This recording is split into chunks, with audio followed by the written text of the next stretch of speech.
Harlem and Bernie Stone. Stay tuned. Taped with Rabbi Doug is next. We're gonna see Rabbi Doug. We're gonna see Rabbi Doug. We're gonna see Rabbi Doug on your TV tonight. But Daddy, I want to watch Monday Night Football.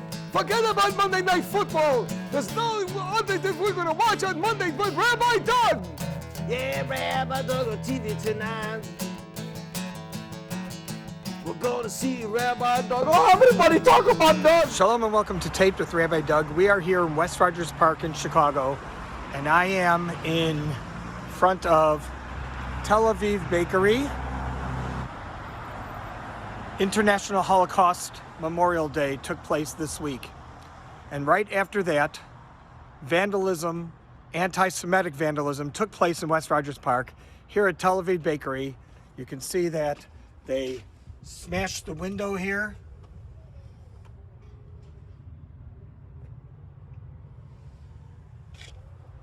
As Jewish businesses were attacked. And here, right next door, we are at Kol2 Foods. Right here.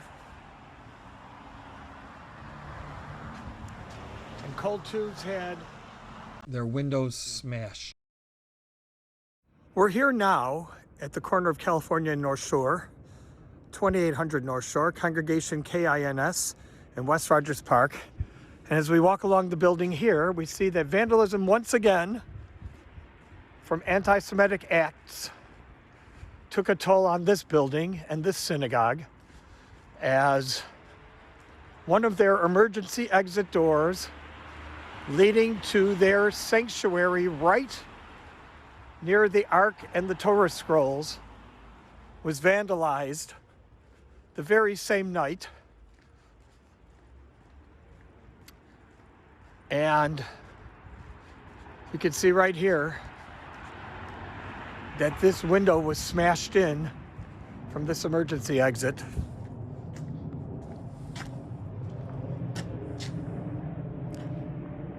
Right next to the front of the sanctuary where the Torah scrolls are. Once again, anti-Semitism here in West Rogers Park has shown to be something that we have to watch out for. Hate crimes in this neighborhood, which is so pluralistic and has so many different cultures and faiths, once again, has to be careful. We have to start being vigilant, keep our eyes open, and watch for suspicious characters in the neighborhood. We're here on Taped with Rabbi Doug, and we'll be back. So the following announcement went out to the community that early on Saturday morning, January 29th, 2022, two Jewish businesses had windows broken. Kol2 at 2938 West Devon and Tel Aviv Bakery at 2944 West Devon. These are the comments of Walter Richtman of Tel Aviv Bakery on Devon Avenue, and then of David Goldenberg of the Anti-Defamation League. Out of the blue, out of no place, somebody comes and just smashes a window, puts up swastikas on buildings. It's terrible. It's an attack not just on that establishment, but it's an attack on what that establishment stands for, and it's an attack on the entire community. And it's not a surprise that Jews feel unsafe walking down the street in their own community wearing a kippah. On January 29th, 2022, it was reported that another synagogue building in the area of Devon and Monticello had windows broken, and that is the former AG Beth Israel building, which is now Or HaTorah High School, and also a kollel. Also on January 30th, 2022, around 4:30 p.m., a student was tackled by a perpetrator described as a Middle Eastern man across the street from Brisk at 3000 West Devon. The victim was treated by Hatzalah, and you can see the picture of the Hatzalah ambulance there who was treating him, and no serious injuries were reported. All incidents were reported to Chicago Police Department's 24th District House of Worship Advisory Team, who are actively investigating at this time. Patrol officers are out in force.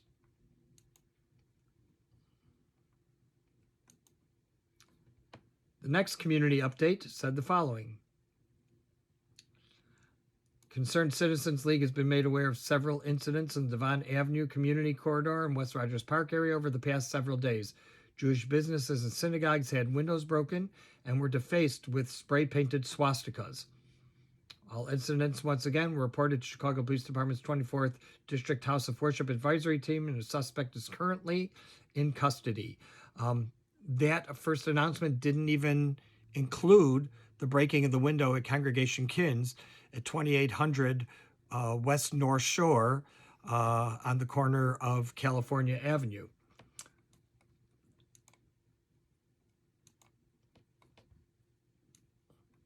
The following was also shared. An incident that took place at 6:50 a.m.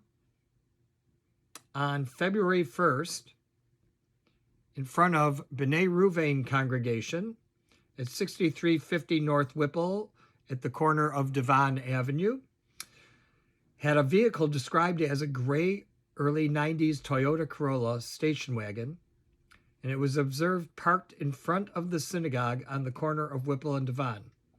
Inside the vehicle were allegedly 3 Middle Eastern males. A synagogue member walked past and looked at the vehicle when one of the suspects, described as a Middle Eastern male, 20 to 23 years old in age, approximately 5'6", wearing a mask and a hoodie, exited the rear of the vehicle, approached the synagogue member and yelled, "Do you want to die?" He repeated it as the member of the synagogue walked into the synagogue B'nai Ruvain itself. The vehicle then proceeded to drive through the parking lot to the south of Congregation B'nai Ruvain and continue west into the alley. One of the occupants then smashed one of the windows of a vehicle which was parked behind the cleaners belonging to a synagogue member before departing the property. This incident was also reported to 911 and Chicago Police Department's 24th District House of Worship Advisory Team. The 24th District is investigating, and the incident was reported. Mayor Lori Lightfoot and Alderman Deborah Silverstein of the 50th Ward met with us, a number of rabbis in the community, and this is what she had to say. Doing nothing is not an option. Based upon what we know so far, this individual has caused a lot of harm. The following was reported. A man with a long criminal record and an apparent history of mental illness is accused of going on a hate crime spree in West Rogers Park last weekend, spray painting yellow swastikas on a synagogue and on the grounds of a Jewish high school in Rogers Park, smashing windows at 2 other synagogues and making threatening gestures. Calling the allegations a textbook case of hate crime, Judge Barbara Dawkins ordered Shahid Hussein, 39 years old, held on $250,000 bail. If he gets out of jail, she warned, he must stay away from the places he vandalized. Yes, Your Honor, I was, Hussein started to respond before the trailing off. As Hussein was appearing in court, Jewish leaders were standing with top law enforcement officials to urge the community to find positive ways to combat anti-Semitism. And the picture that you're looking at with the Chicago police right now is a picture with Rabbi Baruch Hertz, who spoke at Congregation B'nai Ruvain in West Rogers Park, along with State's Attorney Kim Fox with her mask on there, and Chicago Police Sergeant David Brown, and Cook County State's Attorney invited in a number of people, as did Rabbi Hertz, to be part of this, including the media. He said, the issue has to be addressed, because we can't allow even emotional hate. Any form of hate is hate, which can lead to the worst things, as we have experienced. Jewish people, as well as everyone, anybody who's experienced hate throughout history. I encourage everybody to take this moment also to bring more good and more light to the world, and this way make the world a better place. And the message is that we will stand stronger and build even stronger and greater, and this way bring unity to our community. Alderman Deborah Silverstein, who's the 50th Ward Alderman here in Chicago and also a member of the Chicago Orthodox Jewish community in this community, covered the area of the vandalism and told at a news conference that hate has no place in this neighborhood. Good afternoon. I'm Alderman Deborah Silverstein, the 50th Ward. Hate has struck our community very hard this week. Synagogues, schools, Jewish-owned businesses were victims of anti-Semitic graffiti and cowardly vandalism. The police acted quickly and arrested the offender, but now more incidences are happening. I am joined here by Chicago Police Superintendent David Brown, Cook County State's Attorney Kim Fox, as well as all of these people standing behind me to say very clearly and loudly that this will not stand. Hate has no place in this neighborhood, and bigotry will not be tolerated. I have always prided myself on representing the most diverse neighborhood in the city of Chicago. Our diversity is our strength, but we can only stand strong when everyone feels safe. Safe to practice their religion, safe to pray in synagogues, shop in kosher stores, attend Jewish schools, safe to live their lives. Our diversity is our strength, but that means an attack on any of us is an attack on all of us. An attack on the Jewish community is an attack on the entire 50th Ward and on the entire city of Chicago. These incidences come mere days after Holocaust Remembrance Day, and as anti-Semitism is on the rise across the country, I want to assure everyone in the Jewish community that you are not alone. I am with you, the mayor is with you, the police are with you. Millions of people across the city stand in solidarity with you. The police will be putting heightened attention on all places of worship and religious institutions. We will not allow hate and anti-Semitism to spread. We will do whatever is necessary to keep our Jewish community safe. The swastikas were discovered Sunday on a wall of the Free Synagogue at 2035 West Devon Avenue. Here's what Rabbi Notik of the Free Synagogue has to say about the young man who was attacked on Devon Avenue. He came in after the fact. He was very shaken up. Apparently somebody jumped him and used some racial slurs. And on a shipping container used by the Hannah Sachs Beis Yaakov High School at 3021 West Devon Avenue, right across Whipple from Congregation B'nai Ruvain. Hussein is also accused of shattering a glass door and cracking another at a synagogue several blocks away, Congregation KINS at 2800 West North Shore at the corner of California. He also allegedly kicked in a side window at a synagogue in the 3600 block of West Devon, as we talked about, that the old building of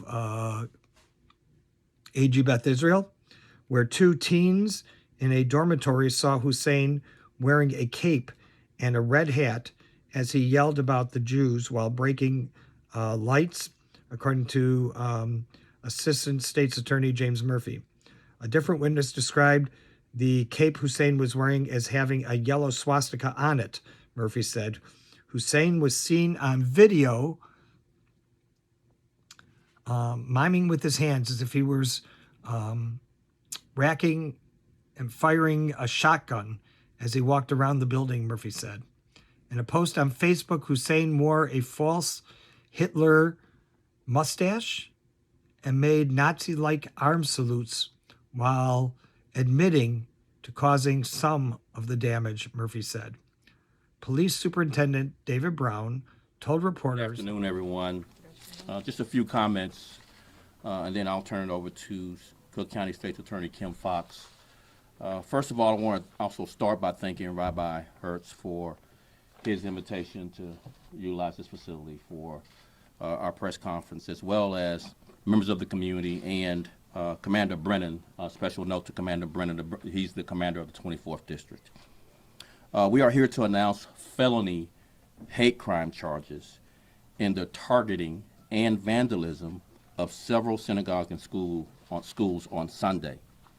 Shahid Hussein has been charged with 4 counts.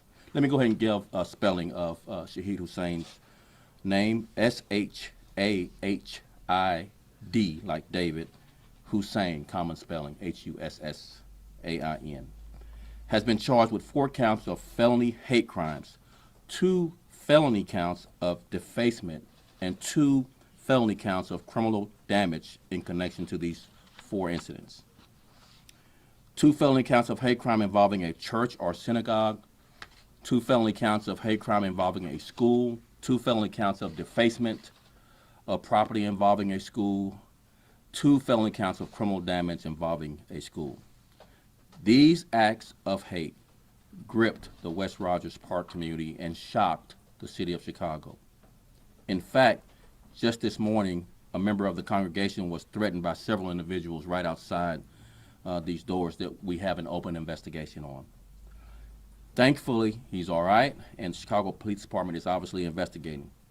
Department-wide, as mentioned by the Alderwoman, our faith-based liaison officers in the Chicago Police Department have been engaged with communities across the city.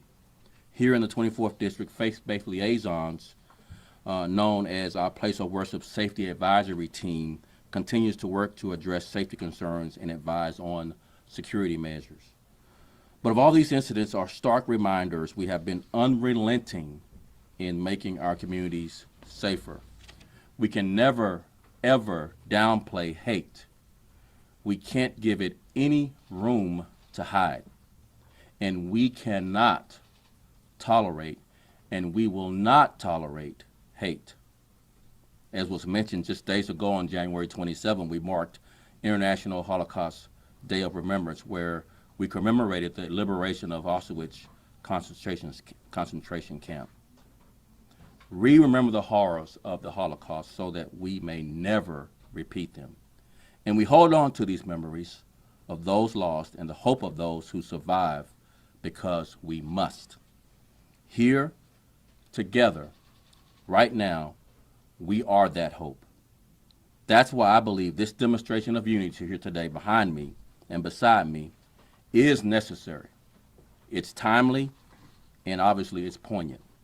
The Chicago Police Department will always work side by side with every community to stop crime and stop hate. Chicagoans have a history of coming together in moments just like these to let people know we will stand together and speak out against hate. I'm going to go through a little bit of a TikTok of the events that caused the felony hate crime charges. On Sunday afternoon at approximately 4:39 p.m., officers responded to a call for a man spraying paint yellow swastikas in the alley. At approximately 4:40, at the Synagogue on the 2900 block of West Devon, a yellow swastika was discovered. At approximately the same time, a yellow swastika was also discovered at Hannah Sachs by Yakov High School in the 3000 block of West Devon. Later that night, on that same day, at approximately 6:15 p.m., in the 24th District officers responded to a 911 call of a suspicious person in the 6300 block of North Sacramento. The caller, the 911 caller, stated there was a subject yelling anti-Semitic slurs and threats. Officers located the individual and detained him. During the course of the investigation, detectives determined the subject matched the description of the offender responsible for the criminal damage to property. The investigation also determined this particular individual that was in custody was responsible for criminal damage of property in the incident involving a synagogue in the 2800 block of West North Shore in the overnight hours between Saturday and Sunday. Investigators also linked this individual to criminal damage of property to the Jewish school in the 3600 block of West Devon Avenue. private video of these incidents is being recovered and reviewed for further evidence as this case is adjudicated through the court systems. I just want to just give special thanks as I turn the podium over to Cook County State's Attorney Kim Fox. Thank the CPD detectives, obviously the responding officers, to State's Attorney Kim Fox, to the assistant state's attorneys who worked tirelessly with our detectives in bringing this case forward to this point of charges, as well as Alderwoman Deborah Silverstein. Thank you so much, Alderwoman, and the community at large. And I've also already given thanks to the rabbi. Thank you all so much for partnering with us. This is how we maintain our safety and feel confident that we can do this together, not just as a police department, but with all of our stakeholders and partners in law enforcement and partners in the community working together. Now I'll turn it over to Cook County State's Attorney Kim Fox. Kim.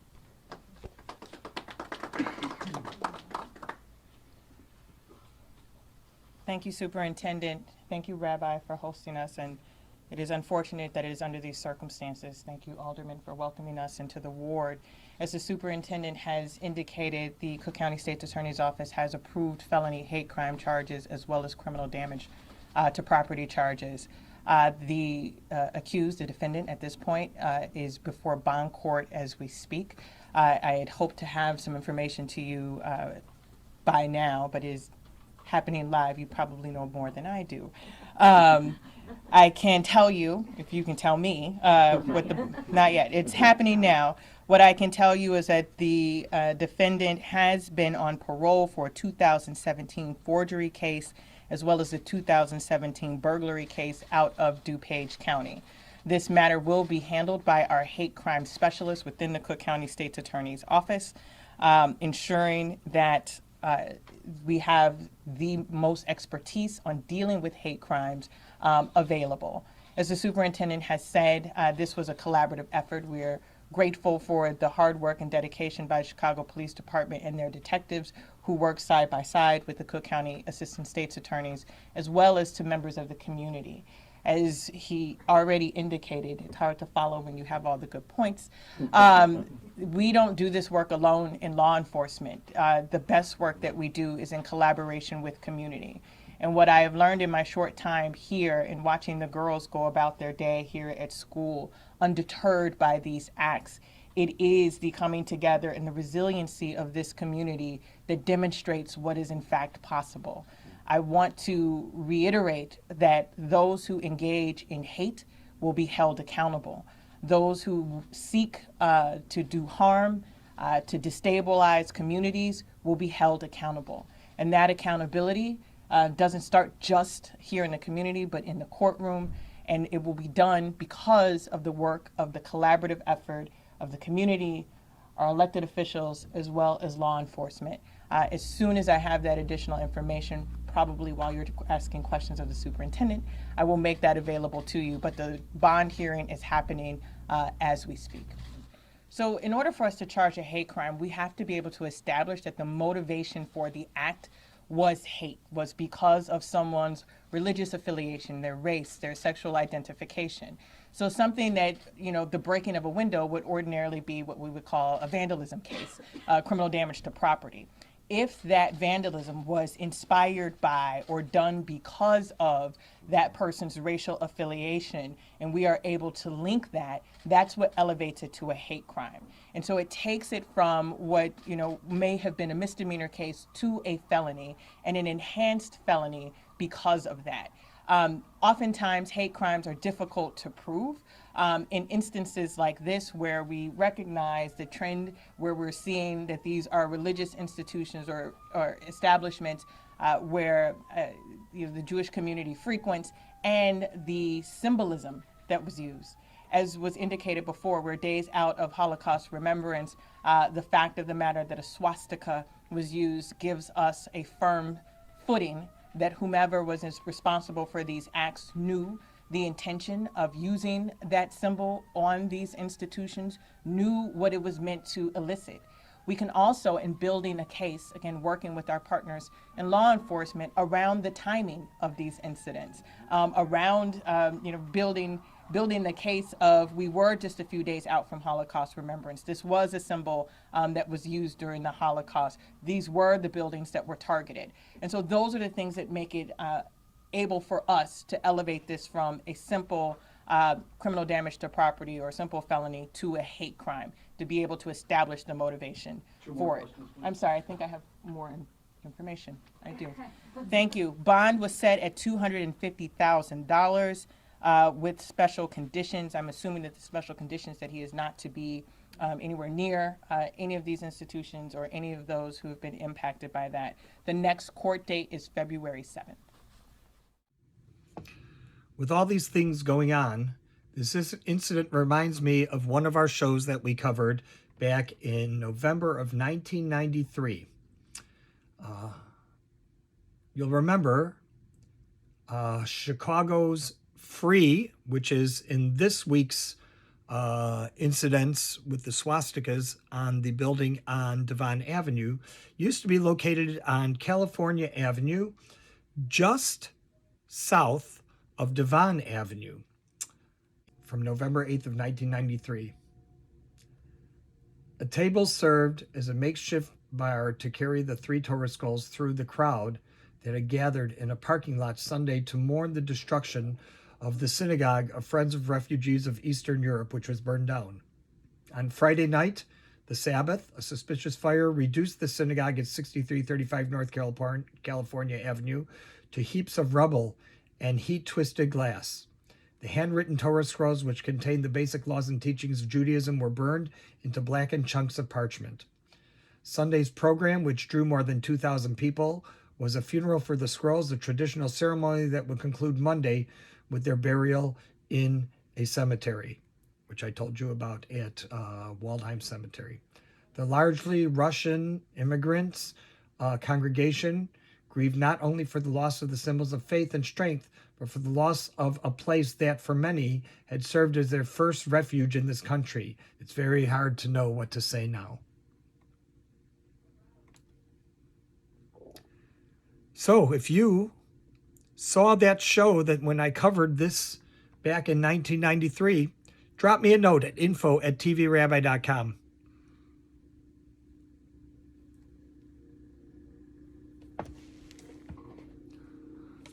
Well, anti-Semitism is alive. Hate crimes are out in the open. And we have to be vigilant. And we have to replace hate with love. My friends, I want to thank you all for being with us this week. Remember, you can check out our website, www.tvrabbi.com, where you can also see former shows on the web. If you want to email us, the address is info@tvrabbi.com. Hope to see you next time, right here on Taped with Rabbi Doug. Shalom, everyone. And I'm talking about Rabbi Doug. Talking about Rabbi Doug. Talking about Rabbi Doug on your TV show. Well, he's the rabbi for me. Anytime you need. You're gonna get married or you're gonna die. Gonna see Rabbi Doug. Gonna see Rabbi Doug. Gonna see Rabbi Doug. Gonna see Rabbi Doug on the TV tonight. Hi, this is John Records Landecker, and this has been a Taped with Rabbi Doug production.